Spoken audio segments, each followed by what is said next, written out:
राजस्थान के मुख्यमंत्री भजनलाल शर्मा पुलिस से खुश हैं। ये गृह विभाग की समीक्षा बैठक में सामने आया है। राजस्थान की सरकार ने प्रदेश में कानून व्यवस्था और गृह विभाग की समीक्षा बैठक की है। सीएम भजनलाल शर्मा ने साफ कहा कि अपराध और अपराधी दोनों राजस्थान से खत्म करें। जो उचित है वह एक्शन ले, लेकिन राजस्थान से अपराध का नाम खत्म होना चाहिए। लोगों में भय की बजाय सरकार के प्रति विश्वास हो। अपराधियों को मार मार कर प्रदेश से भागने के लिए मजबूर कर दे। हालांकि गृह विभाग में पुलिस बेड़े में अधिकतर तारीफ केवल एसओजी के हिस्से आई। एसओजी की ओर से पेपर लीक माफियाओं पर जारी अंकुश से सीएम भजनलाल सरकार को मिल रही संजीवनी का असर बैठक में दिखा। पूरे देश में एसओजी की कार्रवाई की तारीफ हो रही है। राज्य सरकार ने इन प्रकरणों में जीरो टॉलरेंस की नीति अपनाकर काम किया है। पुलिस विभाग मजबूत रहने से देश में राज्य की साख बढ़ेगी। आप देख रहे हैं राजस्थान चौक, मैं हूं अंकित तिवारी।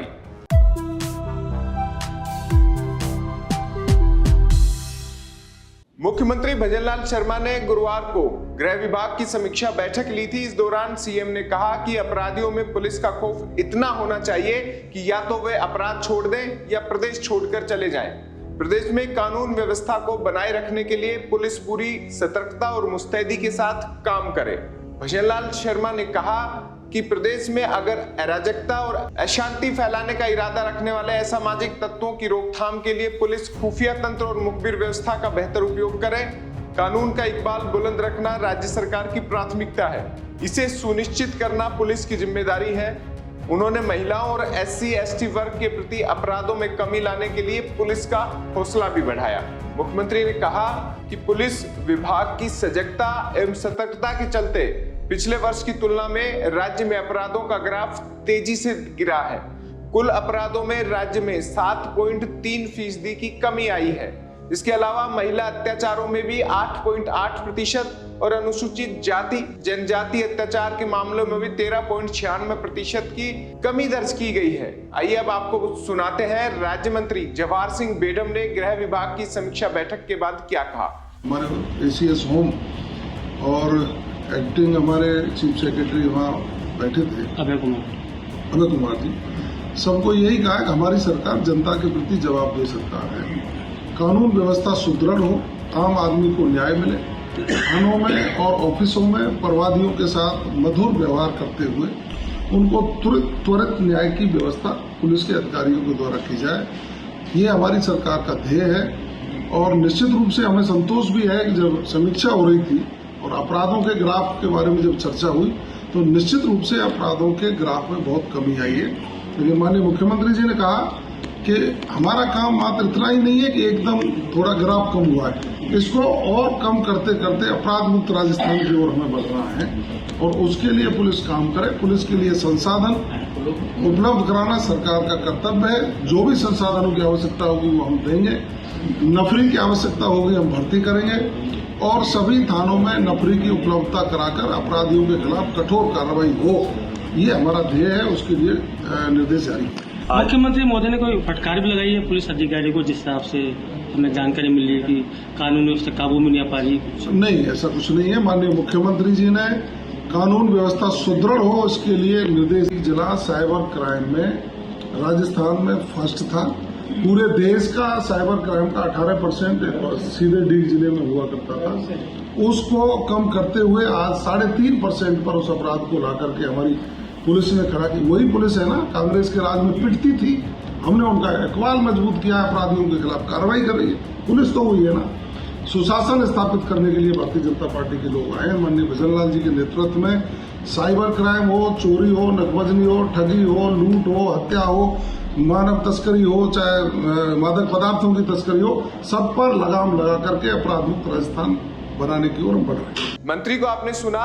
मुख्यमंत्री भजनलाल शर्मा ने एक और बात कही कि जेलों में मोबाइल संबंधी घटनाओं का संज्ञान लेते हुए इनकी भविष्य में पुनरावृत्ति नहीं हो, इसलिए सख्त कदम उठाए जाए। उन्होंने कहा कि जेल परिसर में अपराधियों के मोबाइल इस्तेमाल करते पाए जाने पर संबंधित जेल कार्मिक की जिम्मेदारी तय कर उनके विरुद्ध सख्त कार्रवाई की जाएगी। मुख्यमंत्री ने पेपर लीक प्रकरण में एसओजी द्वारा किए जा रहे अनुसंधानों की भी तारीफ की है। साथ ही उन्होंने कहा कि पड़ोसी राज्यों से अपराध के पर्यटन को भी खत्म करने की जरूरत है। जो अपराधी पड़ोसी राज्यों में अपराध कर शरण स्थली राजस्थान के किसी शहर को समझ रहे हैं या गांव में हैं, उन्हें खत्म किया जाए।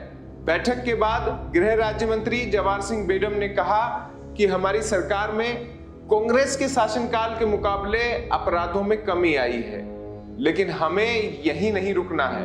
हमें अपराध को कम करते करते अपराध मुक्त राजस्थान की ओर बढ़ना है। इस दिशा में पुलिस काम करे, इसके लिए पुलिस को संसाधन उपलब्ध करवाना सरकार की जिम्मेदारी है। अगर पुलिस में नफरी की कमी होगी तो हम भर्ती करेंगे, सभी थानों में पर्याप्त नफरी उपलब्ध कराएंगे, संसाधनों की भी व्यवस्था पुलिस थानों के हिसाब से की जाएगी। जवाहर सिंह बेडम ने कहा कि प्रदेश में साइबर क्राइम में भी कमी दर्ज की गई है। पहले डीग जिला साइबर क्राइम में राजस्थान में नंबर 1 पर था, वहीं देश के साइबर क्राइम का 18% डीग जिले में होता था, जिसे कम करके अब 3.5% पर लेकर आए हैं। उन्होंने कहा कि यह वही पुलिस है जो कांग्रेस के राज में पिटती थी। हमने पुलिस का इकबाल बुलंद किया है। आज अपराधियों के खिलाफ कार्रवाई हो रही है, अपराधों में कमी दर्ज की जा रही है। ये पिछली सरकार और इस सरकार में अपराधियों के प्रति बरती जा रही सख्ती का असर है। अब समीक्षा बैठक के बाद उम्मीद जताई जा रही है कि पुलिस के वो अधिकारी भी सक्रिय होंगे जो अब तक राजनीतिक या किसी नेता के कहने पर काम नहीं कर रहे थे।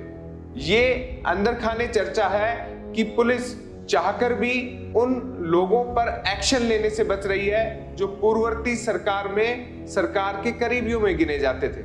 लेकिन समीक्षा बैठक में मुख्यमंत्री भजनलाल शर्मा ने साफ कर दिया कि अब सरकार बदल चुकी है और सरकार की कुर्सी पर बैठे हुए चेहरे भी बदले हुए हैं। कोई भी लापरवाही बर्दाश्त नहीं होगी। हर हाल में राजस्थान से अपराध को खत्म करना है। आप देख रहे थे राजस्थान चौक। राजस्थान चौक के नए दर्शक हैं तो सब्सक्राइब कीजिएगा और कमेंट बॉक्स में बताइएगा आपके जिले की, आपके आसपास की आपराधिक स्थिति। नमस्कार।